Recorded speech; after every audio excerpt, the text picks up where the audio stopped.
Hello travelers, today we're going to be talking about powering your mining rigs, specifically with server power supplies. What do you need to make it all work? Where should you get it from? Why do you use it over an ATX power supply? I'll give you an overview of my system over here. I'm using a pair of 750 watt HP common slot power supplies. These are the traditional ones that people think of when they say HP server power supplies.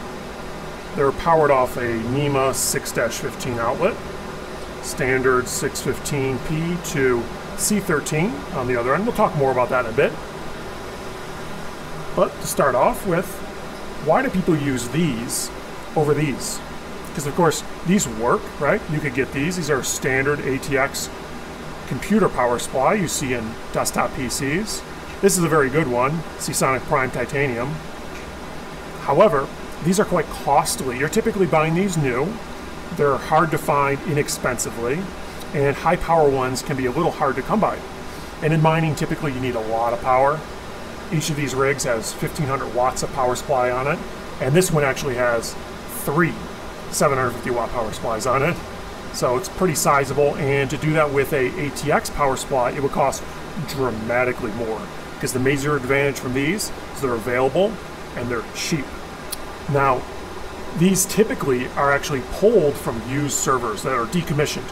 So the servers get recycled, trashed, and the power supplies get yanked out because they still work. Usually that means that these are multiple years old.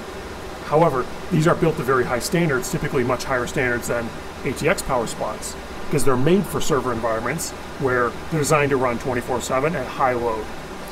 So these are typically quite well made, and you can typically get them quite cheap.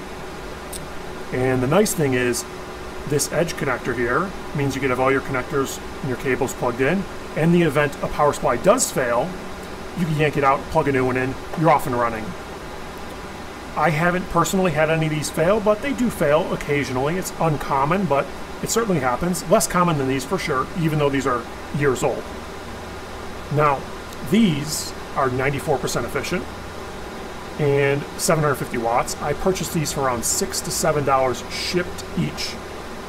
Now the prices are going to vary by your country, and availability and all that depends quite a lot in your region. However, oftentimes you can get these very, very cheap because they are pulled from recycled equipment very commonly. And that's the big advantage. They're good quality, cheap. Usually they don't go together, but today they do. These are typically pretty hard to use for anything other than something like this, where you need a lot of 12 volt only power. However, we'll talk about using these to power a normal motherboard. If you have a motherboard that needs this ATX power, you think you might need one of these, and you could use that, and you could also use a SATA off of that and daisy chain it into something like this. Like this is a remote power in. When power is present on a SATA connector, it'll turn this power supply on. So you could actually use something like that to daisy chain several of these. If you need more power than what this has, you could get a 450 watt version of something like this to power your main board, maybe 1 or 2 plugs for a GPU, and run a SATA out to power these guys on. However, you could also just get all server power supplies and power off the 12 volt. How you would do that is you would need something like this, a Pico supply. This is pretty affordable. It takes your 12 volt PCIe in. There's your ATX with a little regulator board. There's your CPU power, 4-pin, and SATA for hard drive, or maybe to plug into one of these. Pretty affordable. There's another option here, your ZSX amp from Parallel Miner. Pretty good quality unit.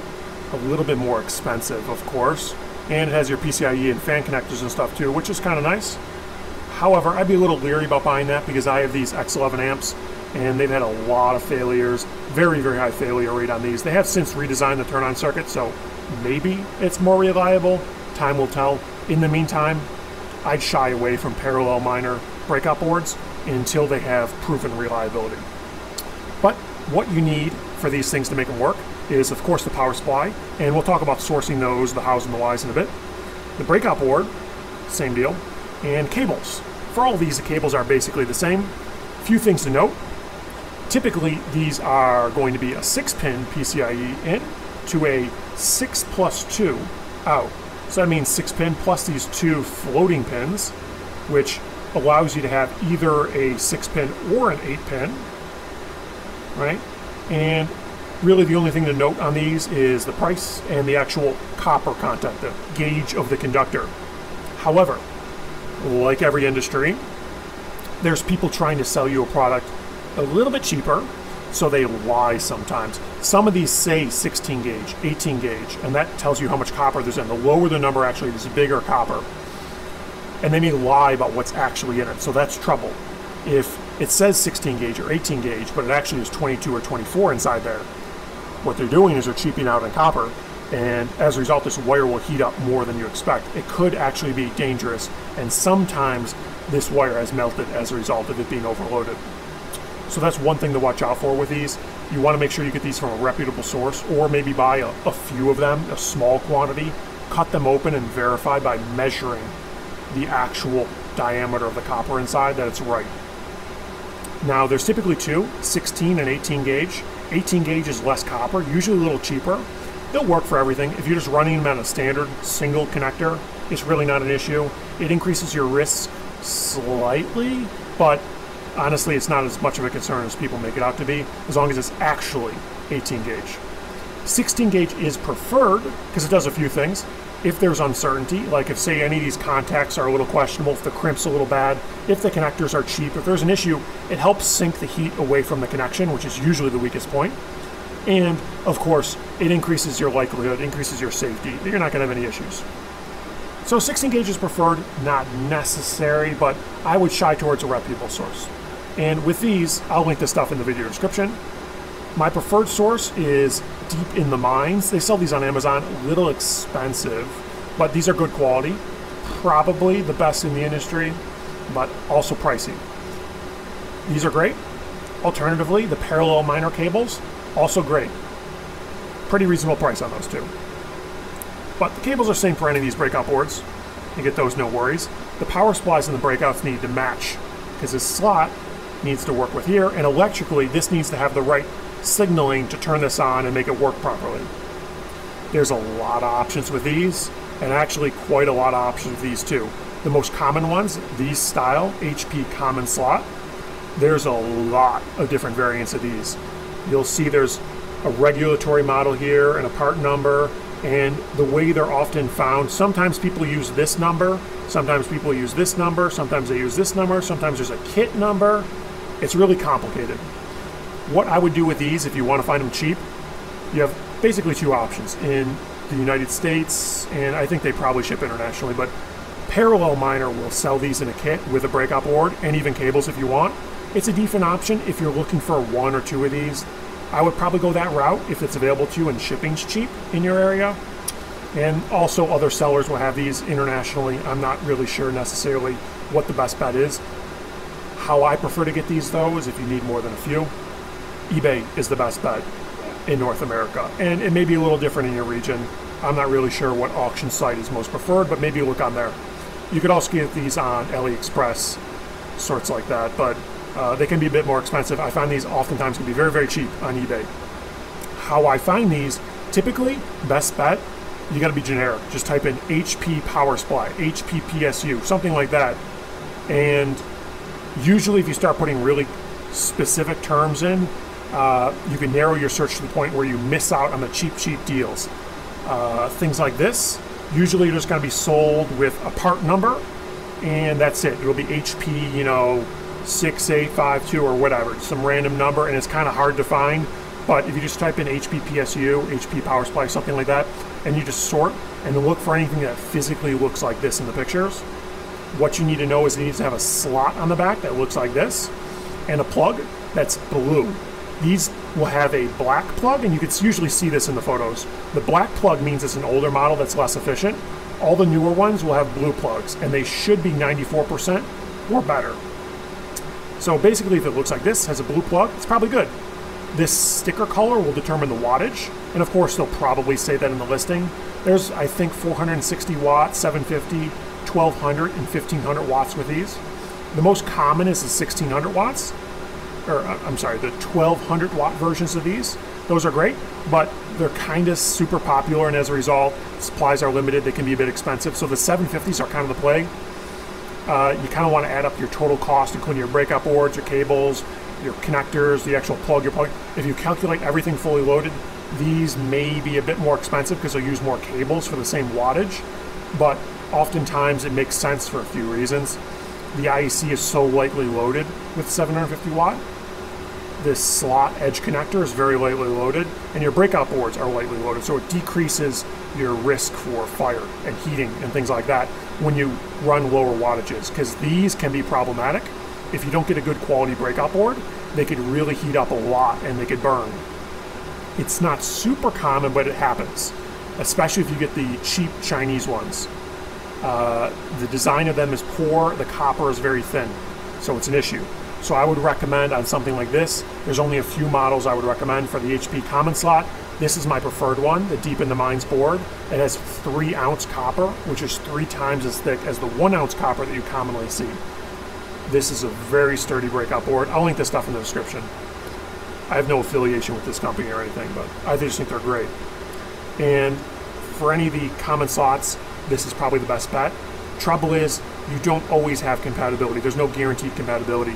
Since there's so many models of these, this actually doesn't follow the proper signaling for turning these on, so there is a risk of incompatibility. So if you're getting a bunch of these, I think it's worth it. Try to find the same power supplies. Buy the power supplies, because you could always find different breakout boards later. Buy one breakout board, see if it works. If it does, then you could buy the rest. That's my go-to. But I would consider shying away from HP common slots today, because they're getting harder and harder to find. There's options. The newer HP are HP Flex slot. These are good. They're the new up-and-comers. These are in newer generation HP servers. And you can see here from some random listings I found, 800 watt flex slot. This is a titanium, so 96%. $50 shipped for a pair. 1400 watt flex slot, platinum plus, so 94% or better. $30 shipped, so very reasonable price for these things. Now, a few things to note here. If you know you're running 120 volts, can be a problem. You need to look on the sticker. There's so many different models of these, so really just look at the sticker. If you can't see it in the picture, maybe don't buy it, or look up the model elsewhere. These only take 200 to 240 volts, 750 watts. This is 750 watt, but this will take 100 to 240. And there's a bunch of different models that have different power ratings based on the voltage. Like this guy, this is all different power ratings based on the input voltage. So this is a 2000 watt platinum rated power supply, but its output actually depends on the input voltage. So things to watch out for. The 1200 watt HP common slots are only 1200 watts on 200, 240 volts. On 120, they're, I believe, 900. So things to watch out for. These 750s actually do 750 watts on 120 volts. And this Deep in the Mine breakout board is my preferred board for these flex slot. Another option, a little bit harder to find, are the Dell power supplies. These are also quite cheap. If you're looking for a titanium rated, typically the highest efficiency, these are $50 for a pair of 750. Another listing just to show you it's not just a fluke. $50 shipped for a pair. And obviously availability depends on your country and whatnot, time of day, and etc. Of course, so you need to sometimes sit and wait for the deals to show up, but Deep in the Mines also makes a nice breakout board for these. A little bit higher price because they're less common. A lot of connectors on these. And they actually make a 2000 and 2400 watt version of this. And again, same thing. Really, you want to look for basically anything with this connector, this physical connector on the back of it. Type in Dell power supply and just start sorting through all the pictures. And sometimes you'll find a random model of this that's super cheap. And alternatively, here's the breakout board for the HP common slot. So, if you have any questions about sourcing these, finding these, or etc., you can leave them in the comments below. I read all your comments. I'd be happy to answer them. And one other thing I see commonly confusing for people is the powering of these. These have standard IEC or C13 power ends. It's like the standard plug you get on your computer. I think the better way to go for these is buying a C13 to a NEMA 6-15P cable. This is probably the best bet if you're comfortable with electrical work, because you could put an outlet in like this just with normal 12 gauge conductor, Romex or SJ or whatever. And this is pretty economical. And you could get these in 14 gauge, typically very inexpensively. And 14 gauge at 240 volts is a lot of overhead, very, very safe. You don't need to worry about 12 gauge or anything fancy like that, which can be way more expensive.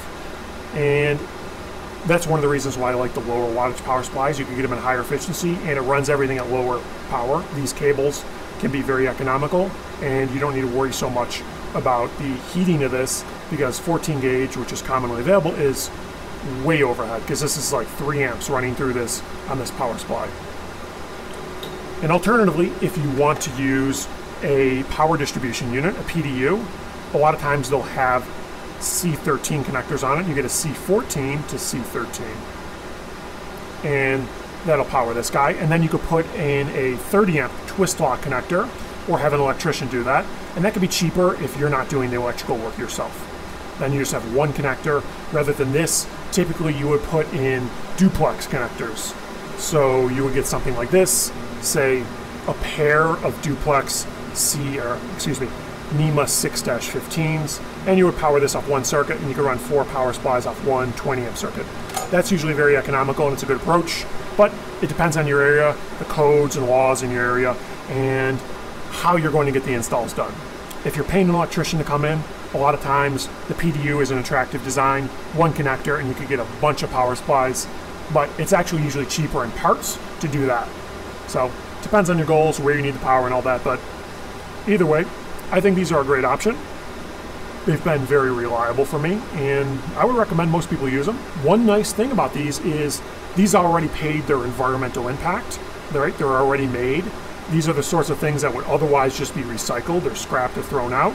Of course, it's better to just use them, and since, especially in things like crypto mining, people are always concerned about the environmental impact, it is nice to reuse a power supply that has a lot of life left in it and would just be shredded up or recycled.